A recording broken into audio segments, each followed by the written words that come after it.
Hey guys, this is Jay Calderon with Jay Unboxing here, giving you a personal prediction for Gervonta Davis versus Rolly Romero. And as always, this is just my take. Your prediction can be left down in the comments section below. Would love to hear them all. A little bit of fight info here. We have Tank Davis versus Rolly Romero taking place at the BARCLAYS Center in Brooklyn, New York, airing live on pay-per-view for God knows what reason. And this will be taking place in the lightweight division with a portion of the title currently possessed by Tank Davis on the line, but really this is just a solid fight between two hard-hitting fighters that have a little bit of anger towards one another, and that's about it. Still, for those sorts of reasons, it's a relatively interesting clash. One of those fights where both fighters seem to have legitimate power, though one is kind of looked at as the more skilled fighter in Davis. Still, who will box a bit better? Who lands first? Who has the better chin? So many of these sorts of questions will be answered because they both seem to have enough power and enough spite towards one another to kind of answer those questions for us. We have a fun fight on our hands. Is it the most significant fight the sport can ever be offered? Hell no. But it's a fun one and both seem ready to knock the other guy out, and that's always going to be interesting to me. So without much more ado, let's break this one down. Starting with Davis here. For Davis to win, I think he needs to land the overhand left. In general, the left hand is going to be pretty important for Davis on a nightly basis when he's fighting, but I think especially in this fight, because of the way that Romero seems to fight so upright, that left hand can definitely pay dividends. Davis is a slightly smaller fighter, a shorter fighter more specifically, so he's going to be able to land that left hand with a more of an overhand trajectory, and I think it will be successful for him. As the fight wears on, he can kind of mix up the sort of pathway of that punch, but overall, I think the overhand left will definitely pay off well in this fight, and it's certainly something he can land against Romero. I would also argue that Davis needs to double up the jab. He has a pretty decent one, a fast one. It's pretty responsible. It kind of goes out, comes back in right away. But if he can double it up, it's going to be even all the more impressive. And the reason for that is because I think this fight might have a tendency at times to get a bit wild, especially if Romero has his way. He's just a naturally wild, unorthodox fighter. That means that Davis is going to have to play a little bit of that lion tamer role. He's going to have to try and tame the fighter here a little bit, especially in the early stages of this contest. Once he gets that going, a lot of his other shots are going to fall into place like they normally do, but he wants to make sure that it's done when he wants it to be done and at a safe range and distance and certainly at a safe pace to the fight for him. And I think he can get a long way towards that goal by doubling up that jab. And finally, this is a simple one, but it's very simple for a very simple reason. Keep your shots straight. And that simple reason is that Romero really rounds his shots and throws really wild punches that are slower than Davis. And that simple logic would then dictate that if you throw your faster shots quicker, they're going to get toward the same point faster, that's definitely going to pay off for you. More or less, they have about the same reach. I believe that Romero has a half an inch reach advantage to some degree, but at that point there really is no advantage to be had. So if you're throwing the straighter, faster shots down the middle while Romero is rounding out those hooks and really whipping them in, but doing it at a slower pace, you're going to definitely get to the target faster, and that of course gives you a better chance of hurting your man, getting him out of there, or at the very least racking up some points. Switching over to Romero, for Romero to win, I think you want to line up that right hand. Now this is for a couple of reasons. Number one, I think you want to be not necessarily outside of yourself. You're still going to be wild. That's just who you are, and you're going to have to take that into this fight and hope it pays off. But you're going to want to have some shots that are at least sort of your base and your foundation. Against a southpaw like Davis, that right hand is going to be one of those kind of good shots. Yes, you can throw that left hook and try to land and line up that right hand as well, but the truth of the matter is that you're already throwing wider shots if you're Romero. Just keep it simple to some degree. Line that right hand up, try to get that scoring, and then once you have him hurt, busted up, or pushing him back, then you can start trying to employ the rest of your offense. But until then, I think you might have a tendency to be a little more wild than necessary, and that's just going to play into Davis's hands. So keep it simple to start, line that right hand up, and it should pay off if you're able to land it a few times.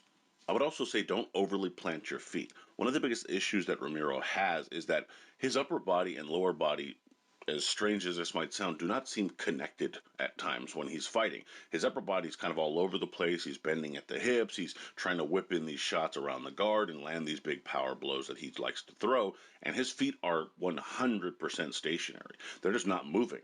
If you were to cut him in half and look at those two parts of his body separately, they do not look like they have any relation to one another at times. It's weird, to be perfectly honest.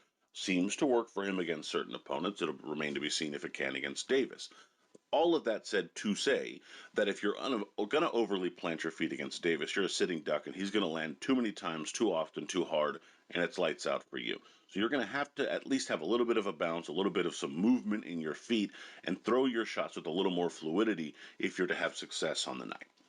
And I would also say avoid lunging in, kind of to, again, go with what I was talking about there in that previous point. You don't want to just have your feet planted and suddenly come over the top of them and just face first land right into a power shot of Davis. That's, again, lights out for you if that's going to happen. Instead, you're going to want to avoid that by moving your feet, shuffling them a bit more. Again, I'm not saying you're going to have to turn into Muhammad Ali overnight. That's not going to happen. But you're going to have to at least keep your feet under you and fight a little more orthodox. Be a little bit more well-schooled in this fight, just in the sense of keeping your fundamentals intact. If you're not doing that in your Romero in this fight, I think Davis is good enough that he's going to make you pay, so it's certainly something Romero will have to be mindful of. Now, in terms of my pick, Romero has the sort of proverbial puncher's chance, but he's also facing a guy that can equal him in punching power, which is why I'm going with Davis in this one. This fight will be ugly and rough in the beginning. I just have a sense that this is going to happen, and the referee will probably be involved in those first couple of rounds, but that will sort of be Romero's only chance of making something happen in this fight. However, I think movement and the jab of Davis will dictate the next few rounds and kind of get things under control. Once settled, the faster, straighter power shots of Davis will begin to tell the story of the fight. The overhand left will also find a home for the American more and more and begin to tell more and more of that story. Romero will keep coming forward. He is going to do that. He seems to have a decent chin, but he'll lunge into one of those big power shots and hit the deck. And while he may be able to beat the count, he won't be allowed to continue, as I think that shot will probably end the matters in that moment. Gervonta Davis via mid-fight stoppage. Now, the betting odds for this fight are pretty damn wide. Of course, you have Davis as a minus 1,300 favorite, with Rolly Romero coming in at a plus 720. I mean, if you have any inkling that Romero is going to win this fight, do not bet your friends, do not bet somebody online, go straight to a sports book because you're getting, of course, tremendous odds. I personally do not see it happening. I just think he's a bit too crude, and while the power could play a part, if he lands, hey, you never know what happens. I think Davis is good enough to avoid those bigger shots, land his bigger shots of his own, and get the job done. Still, you have some decent odds if you're a Romero fan. Davis, on the other hand, there's just no value in that sort of bet, not in a straight up line, not in a parlay. It's too wide an odd, obviously, for good reason. He is the more proven fighter, but certainly no value in a bet form, in my opinion. The over-under is a little more interesting because I do have that sort of mid-fight stoppage as my prediction, and the over-under is coming in at a 6.5, which I think is a really good line, unfortunately. I wish it was a little more juice in there for me, but no, I mean, that's about where I'd place it. It's kind of in that middle of the middle rounds part. I mean, that's kind of just a feel thing. I think it's about even money for either side on that, so it's going to be something you'll have to look at yourself, but very good line there, at least to, kind of get a little more value out of your bets. And in any event, my prediction record heading into the weekend is 19-6-0 with 4 exact. But let me know what you guys think down in the comments. Would love to hear your thoughts, your predictions, your bets, so on and so forth. I think most people are predicting a stoppage in this one, so I'd love to hear what your guys' predictions are as it pertains to the kind of round that this fight might end in. Would love to hear that as well. Please be sure to like, comment, share, subscribe, and follow me on Twitter at jcalderon_JOB. You can email me at jagunboxing@gmail.com. I'd love to hear from you there. Also, be sure to check out jagunboxing.com for schedule, results, betting odds, rankings, and more. Okay, just updated that, so link will be in the description box for that as well. Of course, be sure to check out my Fighter Grades series earlier this week that I dropped. I'll have a link in the description box for that as well. And of course, be sure to check out my Fighter Grades series that will be coming out later this week for these fights as well. So, love to get your opinion on all those as well. And as always, until next time.